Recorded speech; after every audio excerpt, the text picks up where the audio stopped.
Hi, I'm Andre from Envato, and in this course we'll be talking about Candy Mustache's Dope Transitions, a template pack from Envato Elements. Dope Transitions provides us hundreds of ways to use creative transitions to help us with our projects as well as working for our clients. In this course, we'll be creating engaging content as well as showing how to use template packs as a communicative tool to help you with your work. Let's go over to Envato Elements now to download Dope Transitions so we can get started. I hope you're doing well. Before we jump into file management, I think it would be a good idea to talk about the different types of transitions included in this template pack. There are 12 different styles, all with multiple speed variations and control of the direction of the transition, giving you all the options you could need. Most of the categories are pretty common: zoom, spin, and panoramic. On top of those, we are offered glitch and pixelation, a trendy computer glitch effect, as well as RGB transitions that split the color spectrum. Dope Transition goes one step above and combines these transitions for us, giving us options like RGB zoom and pixelation zoom. Let's jump into file management. Something that I like to do is create a folder for each camera, so let's check out demo footage and take a better look. So you'll see that there's a folder for Mavic Pro 4K, Canon C100 1080, and an iPhone. These are just examples. Whatever camera you're using, if there are multiple sources, just go ahead and create a folder for each one. And say you're using Envato Elements, create a folder that says Envato Elements so you know where your footage is coming from. And now if you have multiple frame rates, something that we can do is go into this folder, Canon C100, create a new folder, slow motion, or 60 frames per second, or 120 frames per second, but that camera doesn't do that. So we can go in, create another folder, 24 frames per second, and then we can go ahead and import all of our footage from those sources into those already existing folders. You can take it a step farther and label and date them. So if we go into Premiere Pro, we can show how to import those directly in. So you would create a bin by right-clicking, new bin, or you can go to the bottom right-hand side of the screen, create bin, and now label this Mavic Pro 4K. You'd make another bin, Canon C100, Canon slow motion, another bin for Canon C100, 24 frames per second, and then the last one, an iPhone. So if we go ahead and click on any one of these, we can now right click, import, go into the folder, demo footage, Mavic Pro 4K, and we can just import all of the footage directly into that bin in one go. So there we have it. That's how I would organize my footage, and I recommend you check it out. You may have a better solution or your own way to do things, and that's okay. There's multiple ways to go about this. Alright, here's the homepage for Dope Transitions for Premiere Pro by Candy Mustache on the Envato Elements website. So let's go ahead and download this. You'll notice right off the bat a pop-up will occur, and all you have to do is create a project, like Tuts Plus in this case, go over to Add and Download, and check it out from there. Moving ahead, we can check out other stock video, and for this case I used some coffee. So we can go ahead and search coffee and see what we can work with. There's tons of options. What's great about it is you can have stock footage, motion graphics, and you can select the resolution you'd like to work in, as well as the frame rate. Alright, now let's move over to music and check out what it has to offer. What's nice about this is you can search whatever style of music you're looking for by genre or feel. So you could search horror music, sci-fi, instrumental, country, trap, and you can select what kind of vocals you like, whether it's lead vocals, background, male or female, or none at all, as well as the tempo. One of my favorite assets that Envato Elements has to offer are its video templates. There are a ton of great tools to help you round out your projects, from light leaks, transitions, callouts, and other textural layers to fill out your work. All in all, I'd recommend checking out Envato Elements to see how it could help you with your work.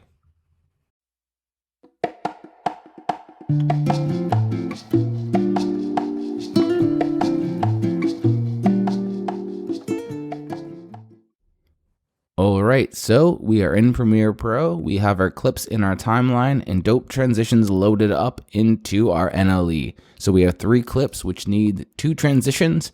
Let's take a look. So we have these coffee beans moving to the right hand side in slow motion, followed by an espresso that's kind of static being pulled, and then finally a latte being made with the milk going counterclockwise. So our motions are right, static, and to the left. So let's go into dope transitions and see what we could use. So one of the most important things to keep in mind when using transitions of any kind is that you want them to be seamless. You don't want them to take your audience out of your project. And so using something like an RGB split, in this case when the footage is really smooth and kind of classic looking, without any of the VHS effect, wouldn't mash up really nicely. But let's check it out and see what it would look like. So RGB, we're gonna go to the right and we're gonna check out the slow version. I just generally like the slows. Each one comes with 4 variations, so it's regular speed times 2 times 4 and a slow version. See, there we go. It's not too noticeable, but it's definitely there. So this time around, we're going to try it without the RGB split. So we're just going to go back into Dope Transitions, select Flat, Right, and drag over the slow version on top of our clips, making sure that they line up nicely in one straight line down from the seam, from one seam to another. All right, I didn't mind that at all.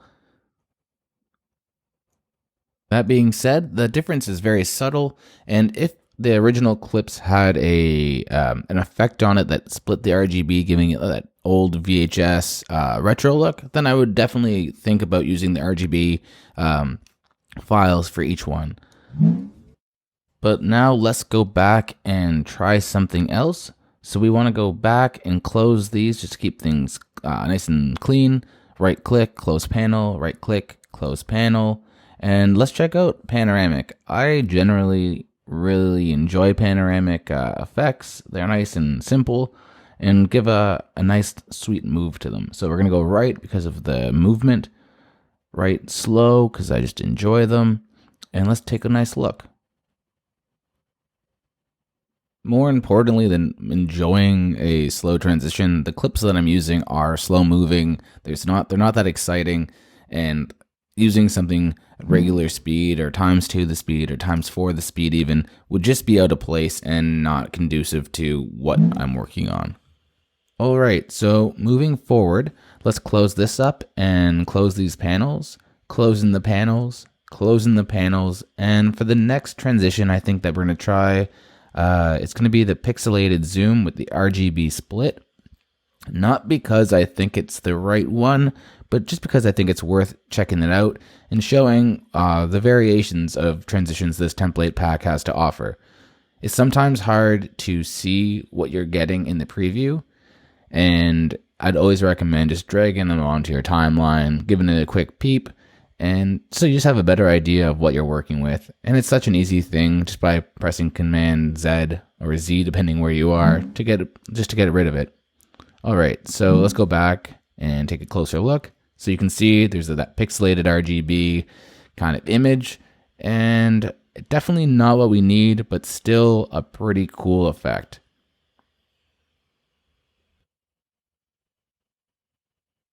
Okay, so let's start this over again with a pixelated zoom without the RGB split and maybe a spin to it just to see what's up.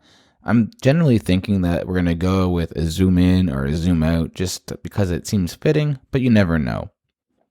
Okay, so you'll notice that I selected a spin to the left when the footage is actually spinning to the right, and we're going to see the clash that comes up with it.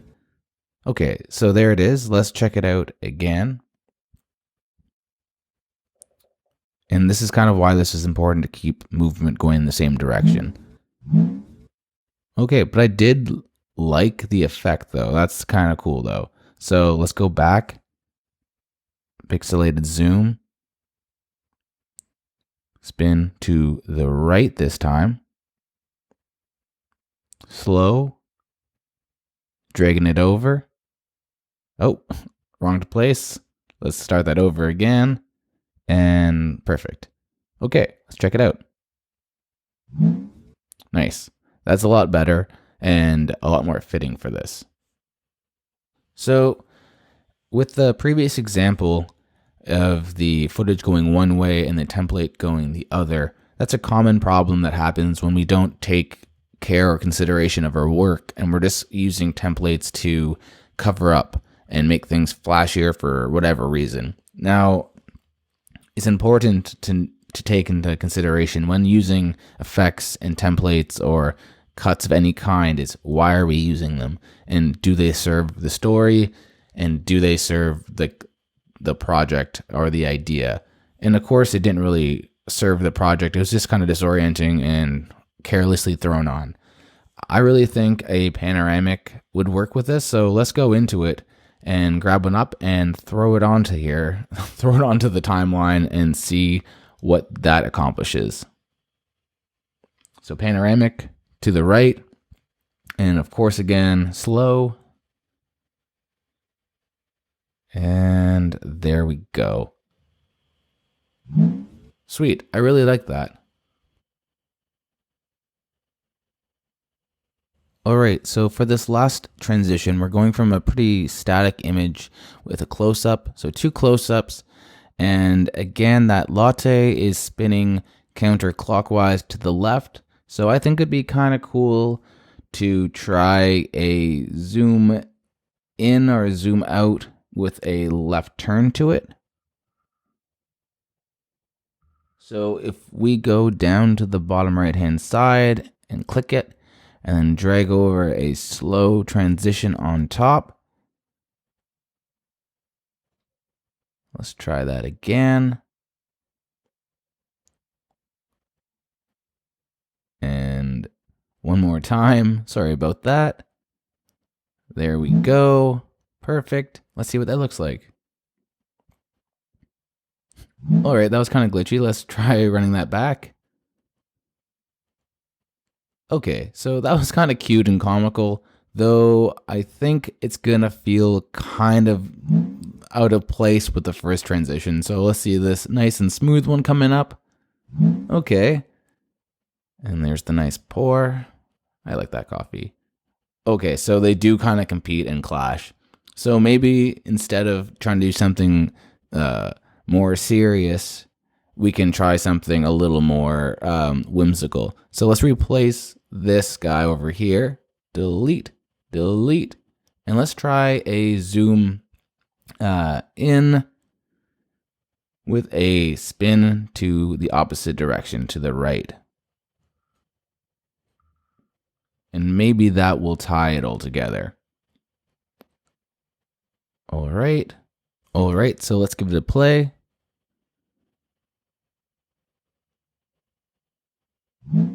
All right, so I do like that. I feel like it fits more together and it's more lighthearted instead, but at the same time, there's no project you're going to be making that doesn't have any kind of audio to it. So let's create a new bin by right-clicking new bin or going down to the bottom right-hand side of that panel on the left. Let's make it music. And after that, just click on this and right-click, go down to import. And I'm going to be checking out some music I downloaded from Envato Elements. That's where I got all this footage from too, and they have some great templates and WordPress templates as well. So let's do that. Latin Cafe music. And drag it on to the timeline underneath so it can tie everything together. Let's give it a bit of a play and see what it sounds like. So already it sounds nicer, but I made a mistake. It's starting a bit late and not at the beginning. So let's bring that back and start over.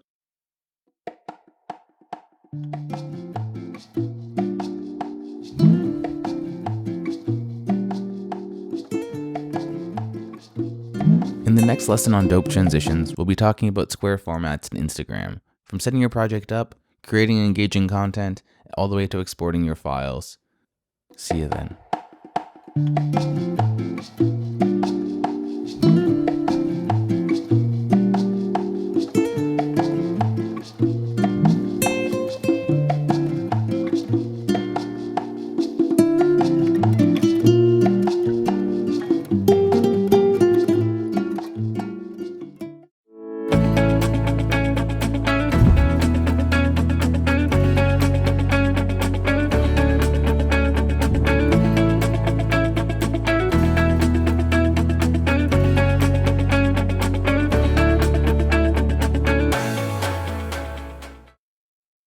Welcome to Lesson 2, Square Formats and Instagram Stories. It is important to talk about right off the bat some of the parameters that exist within Instagram, one of them being lengths. So if you are posting directly to your profile, you want to keep your videos a minute and under. A story is 15 seconds, though there are some apps out there that can sequence a story into 15-second clips, so you can play your original video. And then there's IGTV that's more suitable for long length videos. Another thing to talk about that you'll notice here is that this clip is 1920 by 1080, and we want to resize this into a square format. So we'll need to go up to sequence to do this. Another thing to consider is how you shoot your footage and how you process your footage. So if you are shooting a story for Instagram, I recommend that you originally shoot it in a square format so you don't need to resize or lose anything. In this case, we are dealing with footage that is 1920 by 1080, and we want to resize this to 1080 by 1080. And so let's go up to sequence and deal with that. So go up to sequence settings, and change the 1920 to 1080 on the horizontal, 1080 for the vertical, and then we can just go down, click OK, and a pop-up will warn us that we are making some big changes that are irreversible. No problem, just go ahead and select OK. So now the footage is resized, and we can just give it a play. And I'm thinking that I want to use a pixelation zoom from the Adobe Transitions template. So let's go ahead and import Adobe Transitions. We want to go to 1080, import. And now we want to import the entire project, and we want to create a folder for imported items. Okay, so we'll have to find the missing clips. So just go down to the bottom right hand side of this pop-up, locate your template. In this case, it's on my desktop. So go open, transitions, search, and Premiere will take care of the rest. Great. So let's go ahead and open up this template pack and find pixelation zoom. Perfect. Open it up.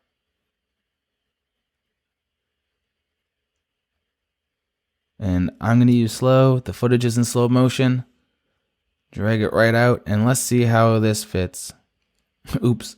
All right, let's try that again. Perfect. And let's check it out. Right, see, all of these templates really work well for this kind of footage. Footage that is clean, fun, and vibrant, not dirty. There's no noise to it. It's just well exposed, bright material. Let's get over to selecting a new transition. So again, pixelation zoom, and this time I'm feeling a zoom out. And again, let's grab a slow, drag it in. Great. Now I know I've said this before, but one of the best things you can do with a template at this size is to go through, have fun, and not take it too seriously. Just put some footage in your timeline and go through them one by one, make notes of which ones you like, but thankfully they're already so well organized that half the job is done there for you. With that being said, I would like to see another transition in this, so let's go back to Adobe Transitions, and I would like to see an RGB spin. So let's go down to that and find the placement. Open it up. Center spin is what I would like. Sweet. Okay. Let's go ahead to our last transition and place that up. Sorry, I'm just thinking about which one I want to use. And okay. There we go. Another RGB spin from the center. That's what's great about this template pack. It shines in footage like this so you can have fun trying out all the different transitions to figure out what you like. All of them work, and what's so nice about it is that you're not fighting yourself. Let's go ahead and drop some music in to round out this project and give it a view.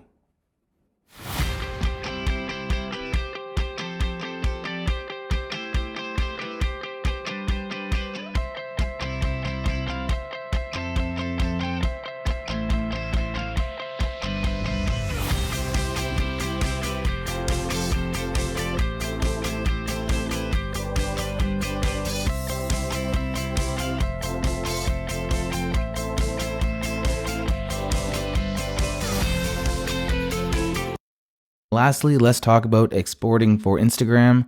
Let's go up to File, down to Export, and Media, and you'll see the default will be QuickTime, but we want to change that over to H.264. That's preferred for Instagram, and all you have to do from here is export. In the next lesson of Dope Transitions, we'll be talking about creative ways to work with clients and using Dope Transitions to facilitate that.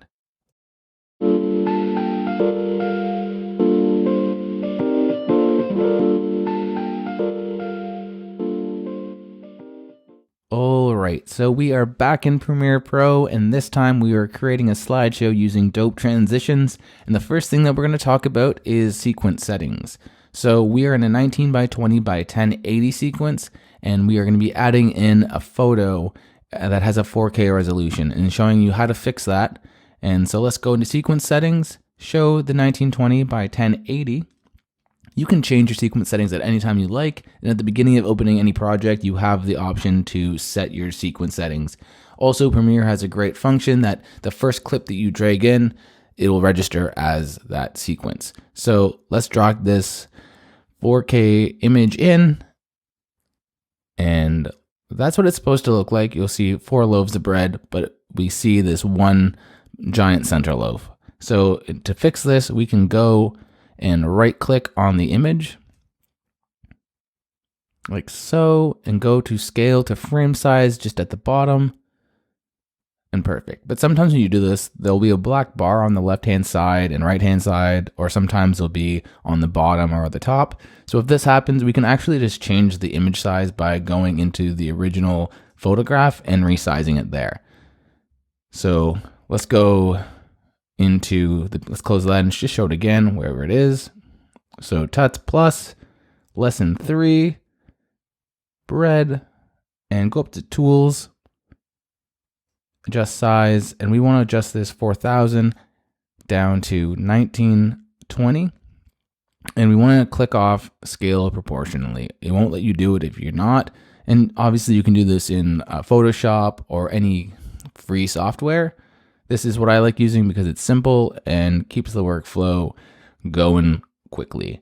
So this will happen and will automatically change the settings into Premiere Pro, and we'll just demonstrate that. So we can delete this and load it in again, and you'll see that it is now already sized up and ready to go.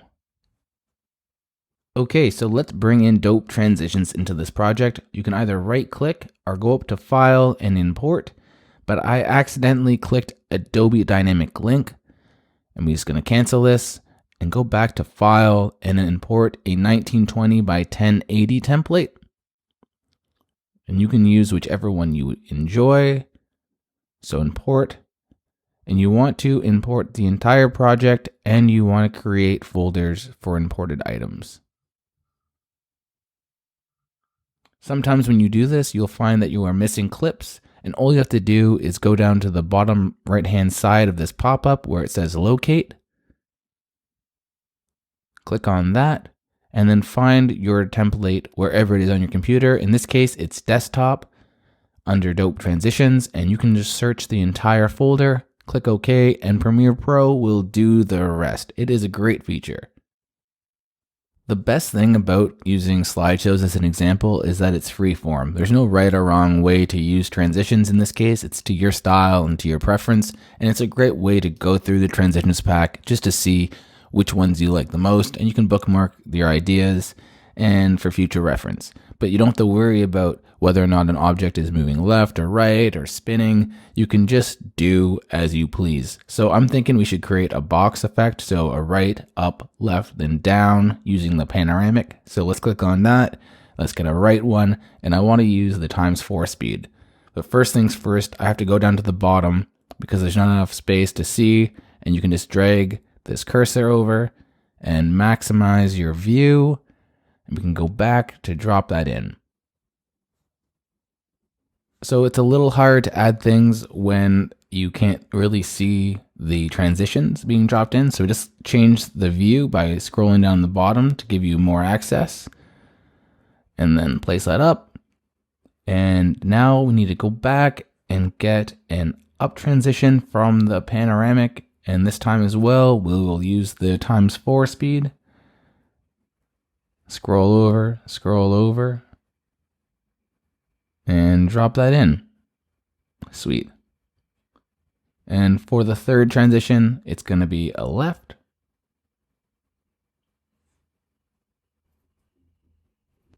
Okay, so we're going to drop that in to finish up our third transition.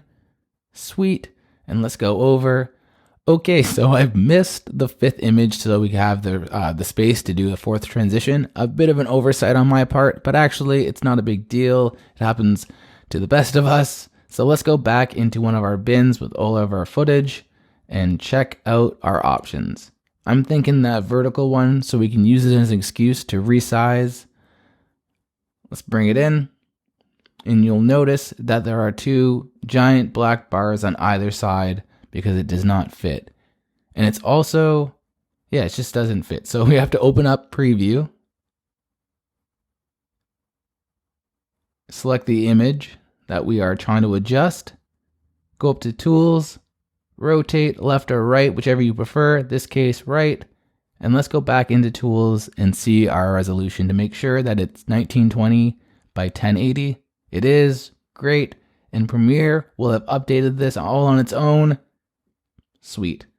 Okay, so let's drop in our last transition, go over panoramic, down, and finish it off with ×4 speed. Let's adjust the view so we can see everything at a glance. Just about perfect. And then we're ready to go. So we can go up to play and see what we have going.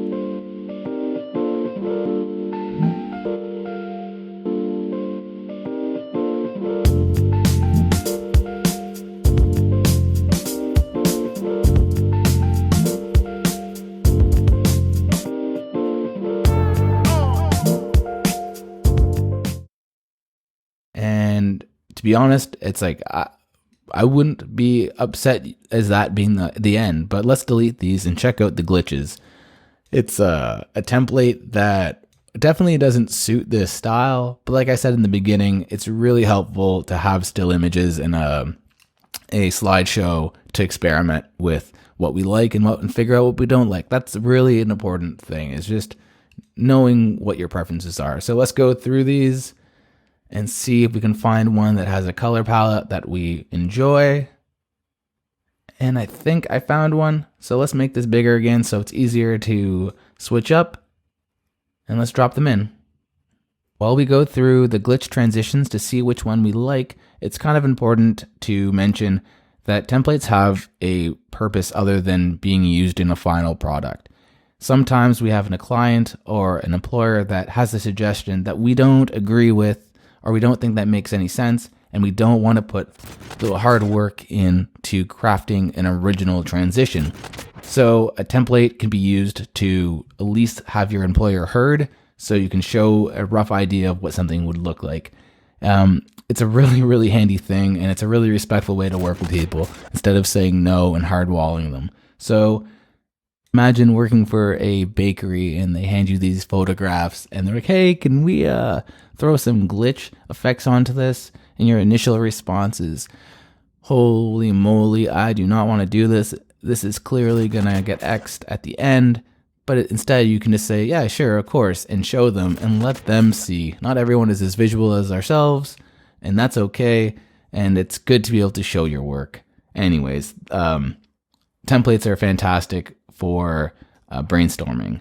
Anyways, so let's delete these and move on. With that PSA out of the way, we can check out another transition, and I would like to check out the zooms. They are fun and they are easy to use. This entire template package from Candy Mustache is so user friendly. There really is no hiccups, only sometimes just like placing something down, and that's just your own your fault.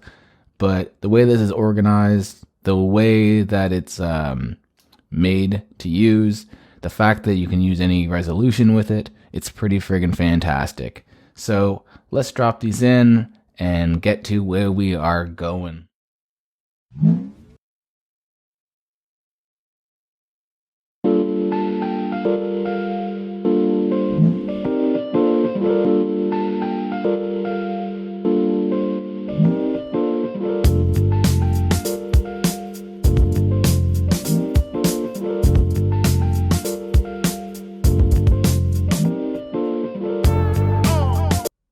This is the last lesson in Dope Transitions. Make sure to check out the conclusion to see what else Envato Elements has to offer.